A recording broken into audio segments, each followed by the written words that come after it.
So when they selected me, it was a big shock, not only for me, but for the industry as well. Friends were ecstatic, not just for me, but that this kind of thing can happen, because it keeps alive the dream, you know. This is a dream business.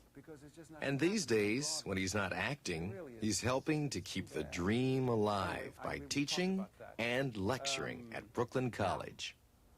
What is all this work on my body and my voice and my training, my superb conditioning? What is it for? To sell underwear, you know? It's possible. Maybe so. I don't think so. But maybe it's to become president. I identify very strongly with Brooklyn. I've had good times here. I've raised my family here.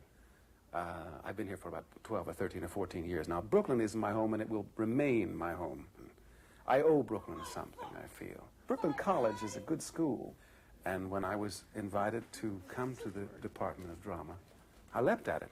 His generosity with his talent and time is respected by such great actresses as Geraldine Page, who was attending one of his lectures. I was working with a repertory company called the Mirror Theater, and right after he got the Oscar, he called up and said he wanted to work with our company. And since we are off-Broadway, you know, non-profit thing, we didn't believe it. We thought somebody was playing a joke. And he really meant it. He came and he worked with us, and that's what I meant. He has learned to say no to big money, and he talks about these difficult choices with his students. Just do it well. I don't know if you do have to capitulate. Maybe it's possible you can do without fancy clothes. But whatever you do, you know, when you commit yourself to it, you've got to do it all wholeheartedly, that's all. There are certain things you must not do, though. The things that your heart tells you cannot do, don't do them. I understand you were the fruit of the loom grapes for a while. Oh, I was many things. Many things. Oh, I sold a lot of stuff. Uh-huh. Really, you know, and it's another technique that you learn. I won awards.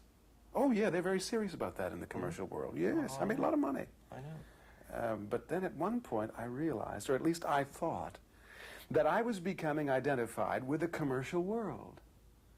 And whether or not it was true, I decided that in order to become the actor I knew I was, I know I am, I had to stop this reputation. Because it's a small world, our world. Everyone knows what everyone else is doing. And if you get categorized that way, you're finished. That's what I believed. So I said, no more commercials. And instantly my income dropped from considerable to practically nothing. What are the obvious trappings of money and success? Well, that was the hardest thing about giving up the commercials, because for a day's work I could make $25,000. It's difficult to give that up, because it's easier, because there's no risk. Once you get a technique for something, you can conceivably rely upon that same technique for a whole career. And there's no gamble. You don't have to audition. People know what you're going to do before you do it, and you're not risking anything. And it's easier. You know, it hurts to fail.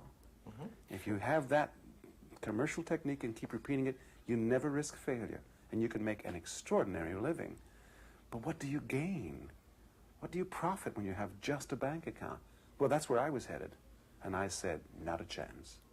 F. Murray is as committed and passionate in the classroom as he is on stage. Tony McGath of the Off-Center Theater Company assists with classes. There are experiences I've had which I'd like to share with these people, because they may as well not repeat my mistakes. Your lips a lot. Let me interrupt just for a second. What you're doing, though, don't let me break your pose. What you're doing is working on precision also. So when you move the eyes, keep the eyebrows still.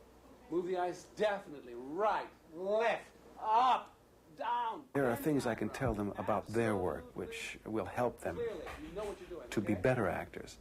There are techniques that can be taught. But the essence of acting has got to come from the actor himself or herself. And I think since the truth is in each of us, you know it's subjective. And since we all have a piece of the truth in each of us, we have to search for it here. And once you touch the truth, everyone will recognize it. Assignment, be handsome.